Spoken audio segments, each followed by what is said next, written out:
Welcome back again with a new session of Science 1. We already started with metallurgy.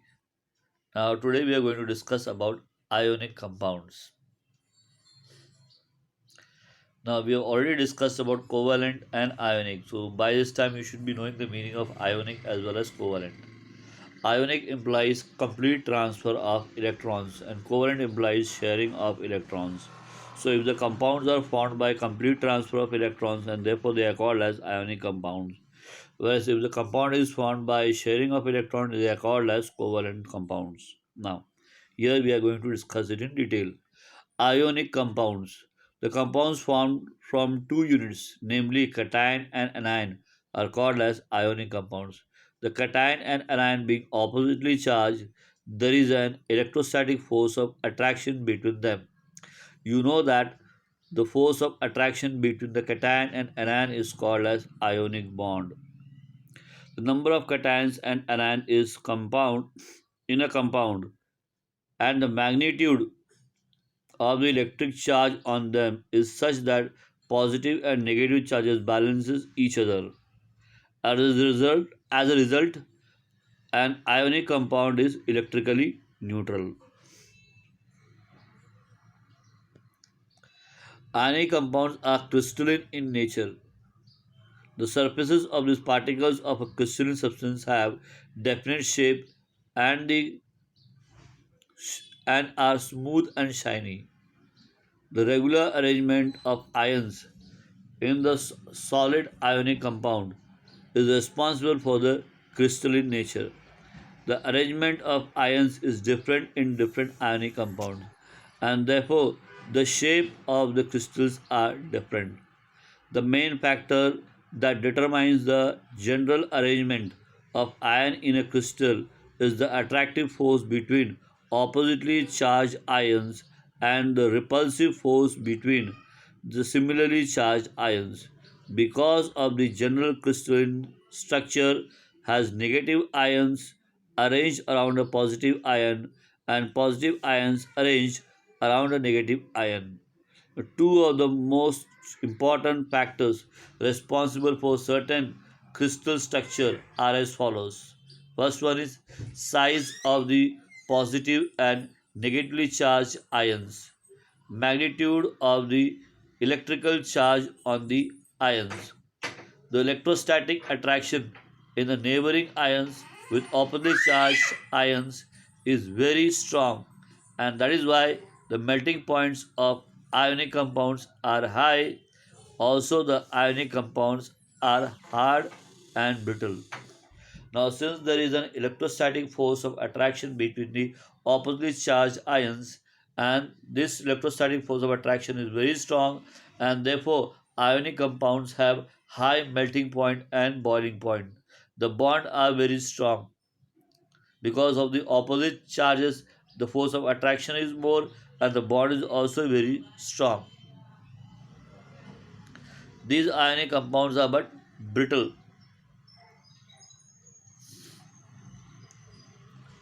The properties of the ionic compounds.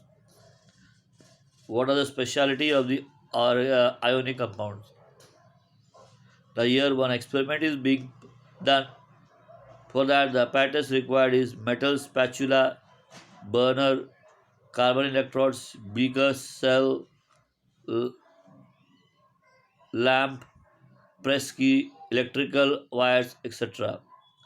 The chemicals used in this experiments are samples of sodium chloride, potassium iodide, and barium chloride, water, etc. Procedure. How the experiment is being performed. Samples place a sample of one of the above salts on the spatula and heat it on the flame of the burner. Repeat the procedure using the other salts. As shown in the figure, assemble the electrolytic cell. Assemble the electrolytic cell by using a beaker and a connecting the carbon electrodes to the positive and negative terminal of the cell. Dip the electrodes in solution of any one of the salts. Do you see lamp glowing? Check with all other salts as well. Of course, they are free ions, electrons are moving freely, and definitely the bulb will glow, indicates they are good conductor of electricity. They have free electrons, ions are moving freely, and electric current can easily pass through it. So, these are the predictions which we can do it on the basis of this experiment. The general properties of ionic compounds. Based on this experiment, what are the properties of the ionic compounds?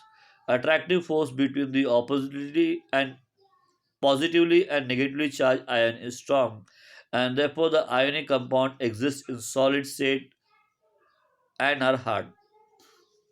The ionic compounds are brittle and can be broken into pieces by applying pressure.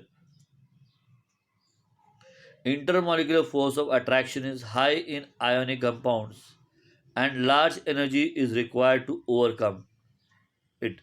Therefore, the melting point and boiling point of ionic compounds are high. You can see it in the table 8.7. Ionic compounds are water soluble. This is because the water molecules orient in a particular manner around the ions separated by dissociation process. So by the dissociation process, the ions get separated from each other, and therefore all the ionic compounds generally they are soluble in water. As a result of which, this is a new force of attraction is established between the ion and the surrounding water molecules, replacing the original intermolecular attraction, and aqueous solutions of ionic compounds are formed. Ionic compounds are, however, insoluble in solvents like kerosene and petrol. This is because, unlike water, a new attractive force cannot be established in these solvents. The water can be dissolved or dissociation take place to form H plus and OH minus ion. So this cannot be observed in kerosene or other substances. The ionic compounds cannot conduct electricity. Ionic compounds cannot conduct electricity when in solid state, because in solid state the electrons cannot move freely. In this state, the ions cannot leave their places. However, in the fused or molten state, they can conduct electricity. As in this, they can, as in this state, the ions are mobile. The aqueous solutions of ionic compounds conduct electricity as they contain the dissociated ions. On passing current through the solution, the ions move to oppositely charged electrodes due to the electrical conductivity in fused and dissolved state. The ionic compounds are called electrolytes. Metallurgy.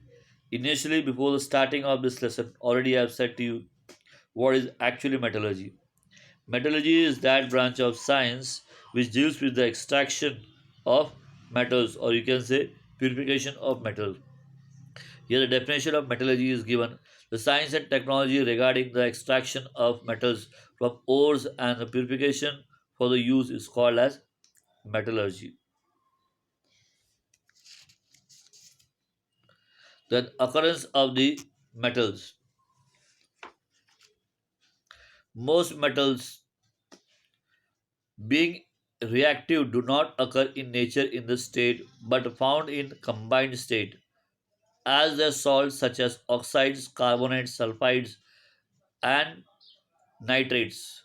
However, the most unreactive metals that are not affected by air, water, and natural factors like nature, along with the impurities, are called as minerals. So, from the minerals only this can be extracted, but they are unaffected by nature. Minerals from which the metal can be separated economically are called as ores. So this is an important statement. There the definition or the meaning of ore is given. The minerals from which the metals can be separated economically are called as ores. Ores contain many types of impurities such as soil, sand, and rocky substances along with their metal compounds. These impurities are called as gangue. Gangue, in other words, we can call it as waste material. Metals can be extracted from the ores by means of various methods of separation. The process of extraction of metal in pure state from the ore is also a part of metallurgy.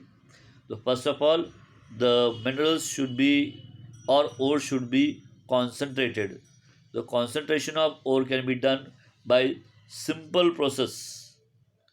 Okay, so various persons came forward and tried to concentrate the ores so that the maximum waste or gangue particles are removed from the ores and more percentage of metal is found in it, so that further process of extraction of metals becomes easier. So the metals are further purified by different methods of purification. The entire process is called as metallurgy. Basic principles of metallurgy. So what is it? Pure metal is obtained from the ore by the following stages. First stage, through which the metal can be obtained. The first stage is called as concentration of the ore, that is removing the impurities from the ores. How this can be done? There are various methods. We'll go through each method step by step. The process of separating gangue from the ore is called concentration of the ores. In this process, the concentration of the compound of the desired metal is increased. Various ways are used for this purpose. However, exact way to be used depends upon the physical properties of the metal present in the ores and the gangue. It also depends upon the reactivity of the metal and the facilities available for the purification. Various factors that could be responsible for the environmental pollution are also considered. Some general methods for the concentration of ores are as follows. Separation based on gravitation. Gravity is one of the most important physical property which is found on the surface of the earth. Different objects have different gravity. So based on that, the concentration of ores can be done. The heavy particles of the ores can be easily separated from the lighter particles of the gangue by the gravitational method. This process to carry out the process to carry out this separation are as follows. So, first method by which the ores can be concentrated is called as Wilfley table method. Now, what is done in this method? You can see the picture of that also. In this method of separation, the Wilfrey table is made by fixing narrow and thin wooden ripples on inclined surface. You can see the incline. You know that incline in the station, the incline is there with the help of which you stand and you move up. Same way, the inclined surface with narrow ripples are being made. The table is kept on vibrating continuously. So vibration is continuously taking place, because of which what happens, the heavier metals remain there and the lighter materials, lighter you can say residue or you can say gangue, they are being easily moved out or separated from the metals. The table is kept vibrating continuously. Powdered ore obtained from the lumps of the ore using the ball mill is poured on the table, and a stream of water is also released from the upper side. As a result, the lighter gangue particles are carried away along with the flowing water, while the heavier particles, in which proportion of mineral is more and proportion of gangue is less, are blocked in the wooden riffles and get collected in the slits between them. So this is one simple physical process. With the help of the gravity, we can concentrate the ores. Another method for the concentration of the ore, we call it as hydraulic separation method. how it is being done. Hydraulic separation method is based on the working of a mill. There is a tapering vessel similar to that used in the grinding mill. You can see the picture of tapering vessel. It opens up in a tank-like container that is tapering on the lower side. The tank has an outlet for water on the upper side and a water inlet on the lower side. You can see the diagram, upper opening and lower outlet. Finely ground ore is released in a tank. A forceful jet of water is introduced in the tank from the lower side. Gangue particles are lighter and therefore they flow out during the water jet from the outlet on the upper side of the tank and they get collected separately. So here two opening is there, upper opening and lower opening.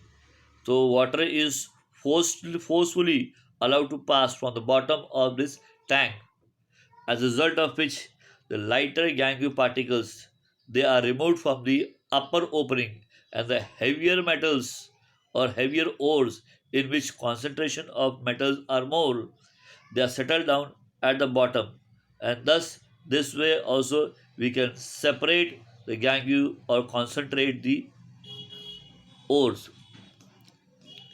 At the same time, the heavy particles of the ore are collected at the bottom from the lower side of the tank. In short, this method is based on the law of gravitation, wherein particles of some size are separated by the weight with the help of the water. Now, magnetic separation method. Now, in the ore, if metal is there, metal possesses the property of magnetism, and therefore, with this property also, we can separate the residue, or you can say gangue particles from the ores. And this method is called as magnetic separation method. This method requires electromagnetic machine. The main part of this machine are two types of iron rollers and the conveyor belt moving continuously around them. One of the roller is non-magnetic while the other is electromagnetic.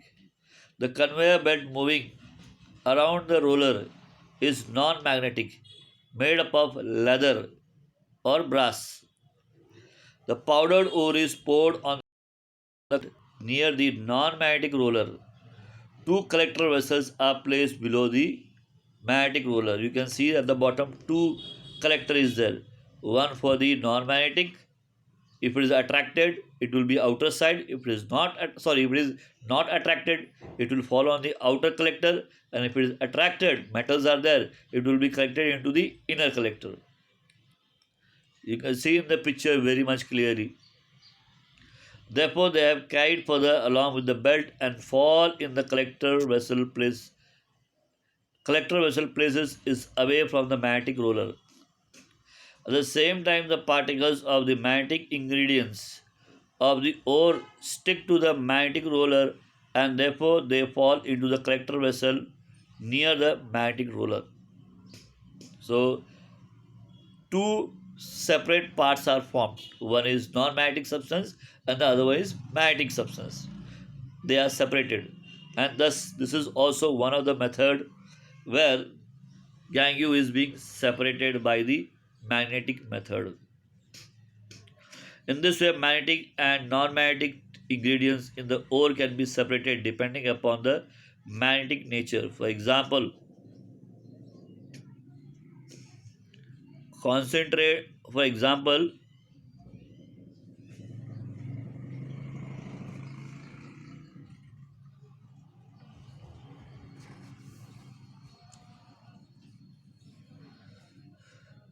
cassiterite is a tin ore.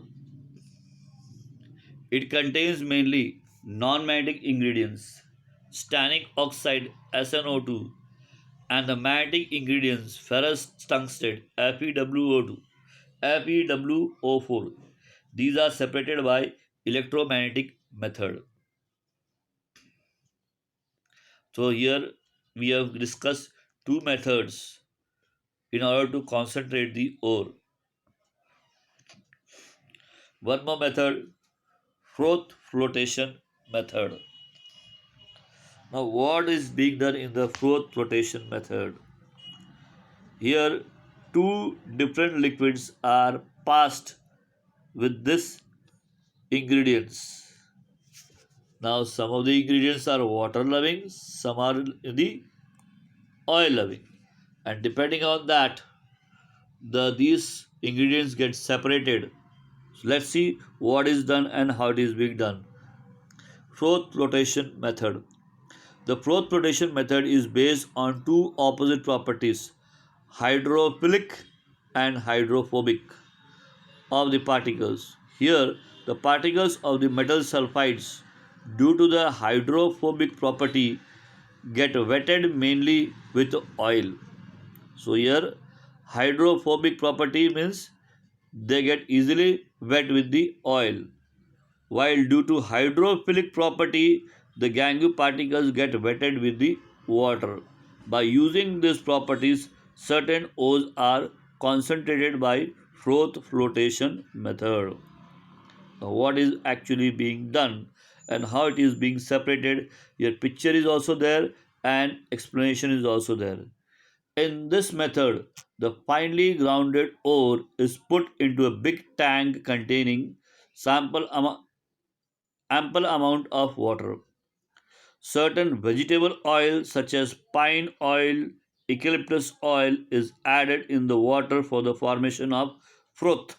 Froth means air is passed through it, bubbles are formed.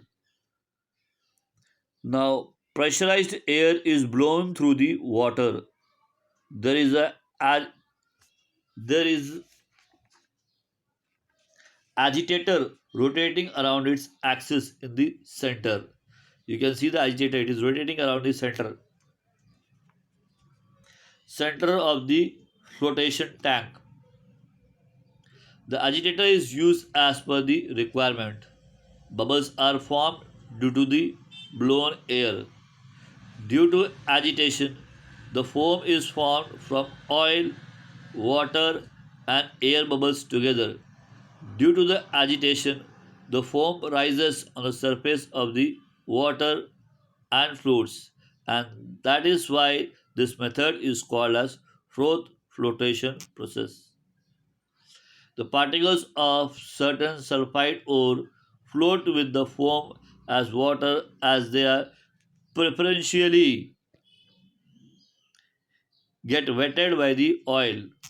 For example, this method is used for the concentration of zinc blende, that is ZNS, and copper pyrite, that is CuFeS2. So here, there the concentration of the ore is being done, like zinc blende and the copper pyrites. Now, one more method is there for the concentration of the ore, which we call it as leaching. What is this? Just we'll go through it, we'll come to know. The first step in the extraction of metal, aluminium, gold, silver from the ore is the method of leaching. In this method, the ore is soaked in a certain solution for a longer time. The ore dissolves in that solution due to a specific chemical reaction. The gangue, however, does not react and therefore does not dissolve in the solution. So it can be separated. For example, concentration of bauxite, the aluminium ore, is done by leaching method. Here, bauxite is added with aqueous sodium hydroxide, aqueous sodium carbonate, which dissolves the main ingredient alumina in it. So, the undissolved part can be separated out or removed out as a gangue particles, and the dissolved part, from that we can extract the metal in the purest form.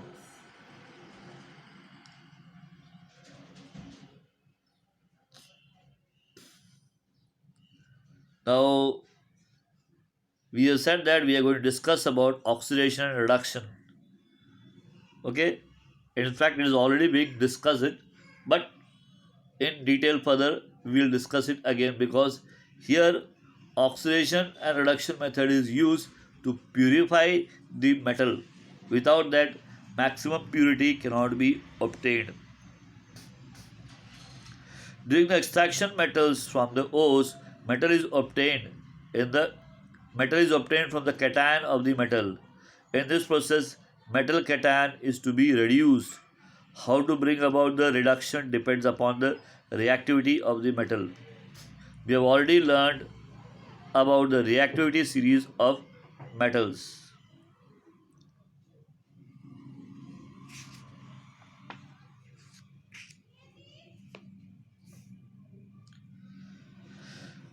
Now, extraction of reactive metals.